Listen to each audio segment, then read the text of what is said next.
How's it going, everybody?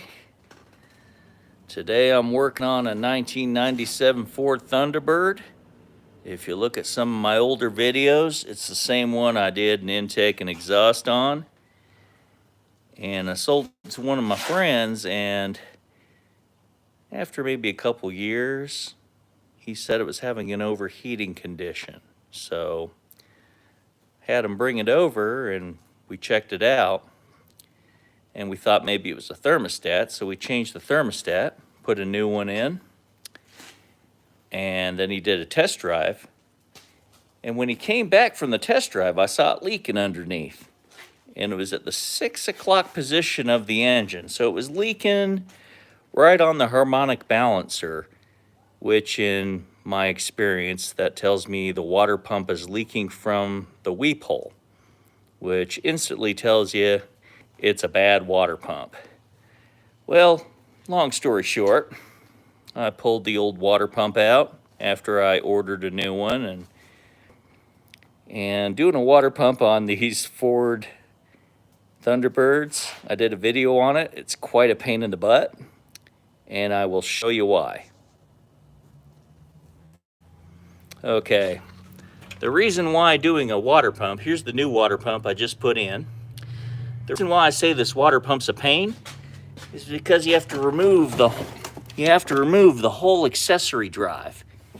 See those 3 bolt holes right there on the head? That's where the accessory drive with the power steering pump and the alternator are bolted onto. So in order to gain access to the bolts on the right side of the water pump, or the driver's side, you have to take 3 large bolts off that hold actually a couple nuts and 3 large bolts, and they're pretty difficult to get a hold of. In the video I did, I showed there's a place you have to cut a notch so you don't have to pull the power steering pump pulley to remove this assembly drive here. All right, I'm gonna make an adjustment just a second. My phone, yeah. All right, now I'm back live again. I guess whenever you're doing a video on live, and if you're kind of close to Wi-Fi, you want to turn the Wi-Fi off. So it's just the phone or the camera's internet connection with water pump. Oh. Yeah, the dumb connection cut out on me again. Okay, now we're back. There's the water pump. I installed it, and I tightened the bolts lightning. I lightly tightened the bolts and the nuts, and you kind of do it in a crisscross way to where you kind of seat the water pump equally. I use some high temp gasket sealant on both sides of the gasket, and I just snug the bolts and nuts. And then after the gasket sealant cures, then I'm going to give it a final torque and put the accessory drive back on, which is the alternator and power steering pump. But it's all mounted to this accessory drive shroud or mount, which is held by those 3 holes right there. These 3 bolts go to those 3 holes through the accessory drive, and it also goes over these 2 studs. That's why doing the water pump on a Thunderbird is difficult, because you have to get that accessory drive out, removed and out of the way to gain access to the right-hand side or the driver's side bolts. Once you have the accessory drive out of the way, the coil pack also has to be removed as well. There's these 2 studs that hold the bracket on the coil. And you got to remove that coil pack and its bracket. And there's 2 bolts there, and also a bolt right there to allow you to get to the top passenger side of the bolts and nuts holding the water pump in. So it's quite a job. And this is a 1997 Ford Thunderbird, but it's the same thing for the 1992 body style all the way to around 97. So 92 to 97 Thunderbirds. And the Mustangs that also came with a 3.8 V6 have the exact same water pump. In fact, this engine came from a 1997 Ford Mustang with the V6. So I actually put the Mustang engine in the Thunderbird because the original engine was giving us grief. It had overheated a bunch of times and wasn't running right, so I put the Mustang engine in it. Anyhow, there's the new water pump. All that's left is I'm going to wait a few more hours, make sure it's been about 10 hours, and re-torque the bolts and nuts. Then put the accessory drive back on, which is the idler pulley, alternator, and power steering pump that's all mounted to this accessory mount. Once that's done, you reverse the process and put the water pump pulley back on. And this little coolant tube here, which is under where the coil pack is. And I'll show you the old water pump, which was the cause of the problem of the overheating. The reason the vehicle overheated is because this weep hole on the 6 o'clock position of the water pump, if you look at it real closely, you can see that it had some ooze coming out of it. And it was a pretty good leak. I mean, after a test drive, it was pretty much shooting out of there. And, well, this was the source of the overheating problem. I'd also put a thermostat in because I thought that was the first cause of it. But then when I saw the leak, that was the weep hole of the water pump. And whenever your cooling system leaks most of its fluid out, it's going to overheat. That's just how it goes. Because air gets in the system when the coolant runs out and leaks, air takes its place. And then the air and the water left over turn to steam. And then you just got this overheating problem. You got water shooting out the overflow tank. You think you got a really big problem when it was just a water pump, weep hole. And I changed to a lower degree thermostat to keep it a little cooler because the factory degrees is 192 degree thermostat. I installed a 180 degree fail-safe. So when the thermostat fails, it fails in the open position. So that saves your engine. Because most thermostats, when they fail, they usually fail locked up in the closed position. So you end up overheating. Where a fail-safe thermostat, it fails in the open position, so you still got coolant flow. So this was kind of a combination problem that caused the overheating condition.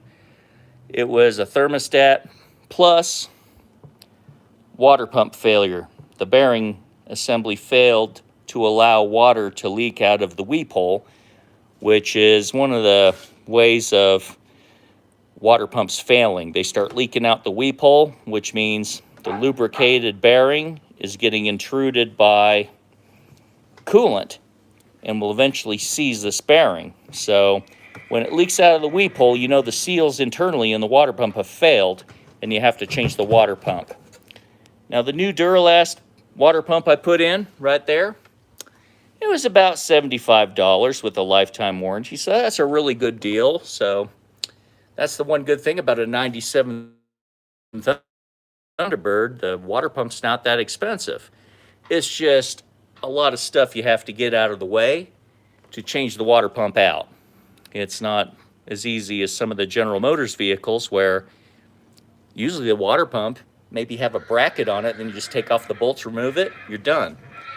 In some GM vehicles, you have to take off the fan that has one big nut holding on to the the shaft right there on the front of the water pump drives the fan on a lot of vehicles. But this one has an electric fan. This one has an electric fan, as you can see right there. So all the water pump is driving, it just drives the water pump. There's no fan attached to it. So that's one good thing about the later model Thunderbirds. They don't have an engine-driven fan. They have an electric fan, which is thermostatically controlled to turn on at 210 degrees, which I think is a little high, but that's just the way they're designed. And I hope this video helps a few guys out that have these 90s to early 2000 Mustangs with the 3.8 V6, or the 92 through 97 Ford Thunderbirds with a 3.8 V6. There's also other passenger vehicles that have the Ford 3.8 V6 fuel injected engine. And if you ever have to do a water pump, check out my other video on the Ford Thunderbird. I show you the notch that I cut in order to access the real hidden bolt that holds this accessory mount on. Because there's 3 bolts, and 2 of them you get to real easy, and 1 of them you have to cut a notch in the metal to put a wobbly, an extension, and a 15 millimeter on to get that bolt off. It's a hidden bolt, but once you cut the notch and you can look at it, you can arrange to use a wobbly socket like this. A wobbly socket, it moves, and you attach it to an extension and a 15 millimeter, and that will remove that hard to get bolt, which is that lower one right there. Actually, that upper one to the right. The bottom one is a larger one. That's like an 18 millimeter, and the other 2 are 15 millimeters, or 5/8 of an inch. Because most of the engine bolts on most American vehicles are metric, and the body bolts are usually standard. But there's some standard sizes that can interchange with metric. So, alrighty. This is just a live video I thought I'd share. This real fun water pump that I did on this 97 Thunderbird. I'm kind of on the finishing stages. All I have to do is put the accessory drive back on, put the coil pack back on, install a few ignition wires, install the top radiator hose, the bottom radiator hose, and that tube right there, hook it to the rubber line, install that crossover tube that's right below the coil pack, which you have to take this off to access that bolt that's on the coil pack. It's a hidden bolt, and it's under this guy right here. You'll find that out when you start getting to that point. And there's quite a lot of bolts being held on. There's quite a few bolts holding on this water pump. And the sizes are, these ones are 10 millimeter. These ones are 13 millimeter. And those ones there are 15 millimeter. So if any of you guys end up tackling one of these 3.8 Fords, that's just a couple little tools for the toolbox that I'll share with you. So you don't have to pay some shop $500-600 for it, for an $85 or hell, a $75 water pump with a lifetime warranty. It's one of those things you can do yourself. Just give yourself lots of time. Give yourself a few days so you can just relax and learn how to do it. This is just what I've done in about 4 hours. And I'm just waiting for the sealant to cure, do a final torque, then reverse the process and put everything back together and do a test drive, do a leak check, make sure it doesn't leak. Then take it for a drive. And when you refill the coolant, remove this little guy right here. That allows the air pocket to, you won't get air pockets when you're topping off your radiator, when you're filling your coolant system back up. So once you get coolant to that level, you put the little cover back on. And then what you'll do is you'll turn the heater on to maximum, drive the car around maybe 5 minutes, let the temperature gauge get up to operating temperature, come back, let it cool down, then top off the radiator one final time. So that just pretty much assures you that all the air is out of the system, because nothing sucks more than changing a water pump, then you overheat your engine again because you didn't get all the air out of the system when you filled the radiator and the cooling system back up. So that's just a couple little extra things I'll share with you. And if you ever have to do a water pump on a 97 Thunderbird or anything from 92 to 97 with a 3.8 V6, I believe it was a 90, maybe 92 Mustang through 02 or 03, where they still had the 3.8 V6 as a base model engine. Well,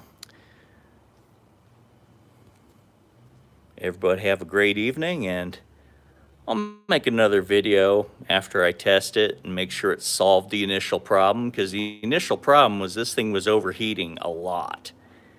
And the electric fan worked. I changed the thermostat, and they took it for a drive.